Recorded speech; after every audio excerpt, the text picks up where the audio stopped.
Hi, it's Mitch from Pickdawgz.com here with your free pick in the Saints versus Panthers NFL matchup on Sunday, December 10th, 2023. Of course, we do tons of free picks every day, and when you give out as many picks as we do, you're going to like some more than others, and that's why we put those under the Premium Picks tab at Pickdawgz.com. You can use the discount code PICK to take 15% off any purchases. We also have Dime Club and Sharp Trading Plays meant for people who make big bets. I make big bets. I know a lot of you do as well, but the only way to get that is to text the number that you see on the screen. So text that number. But let's get to this one. Saints taking on the Panthers.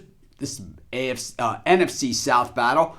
All four teams in the NFC South today playing against each other as the Falcons are playing the Bucs and the Saints are playing the Panthers. And this is a division that's very much up for grabs at this point. The Falcons are at 500. The Saints and the Bucs both enter today at 5-7 on the season. The Panthers, well, they have the worst record in the whole NFL at 1-11. Of course, they drafted number 1 overall last year. They've already fired their coach this season. It is a disaster, which you call a dumpster fire in Carolina. I think, the expectation of possibly winning this season was a pipe dream. And I'm not really sure what happened with Frank Reich there and everything that happened with the Panthers. He was a coach that was fired last year in Indianapolis, then hired, this year in Carolina. I'm never really sure when teams do that and why they do that, but it's all part of the business, but it just doesn't seem to make a lot of sense when teams do that.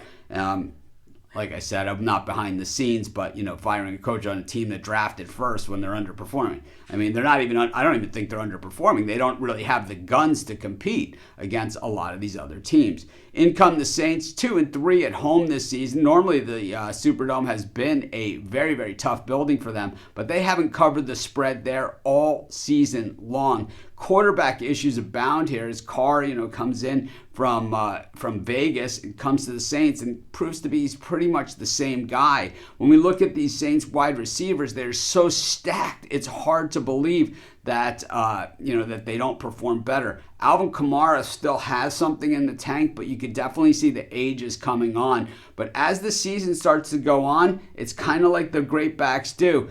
He's gotten a little bit better and a little bit stronger. What we see from the Panthers is that this team has the ability to play early in games, and then later on in games, they seem to get run over on a regular basis, and that's all about the depth. So the frontline players can play. The depth isn't there. But the Saints have come in. They've lost their last 3 games outright to the Vikings, the Falcons, and the Lions. But to me, I just think that the Saints, like I said, they haven't covered at home this season. The probability of them not covering in the Dome all season long is very, very slim. And if you're not going to cover against the Carolina Panthers, well, you don't deserve to be a playoff team anyway. I'm going to take the Saints here, and that's going to be my free pick. Of course, while you're doing your picks, putting your bets in, be sure to use our free betting tools at sportschatplace.com. They're 100% free, and they'll tell you how often historically all the bets on the board have come in, putting you on the most favorable bets today.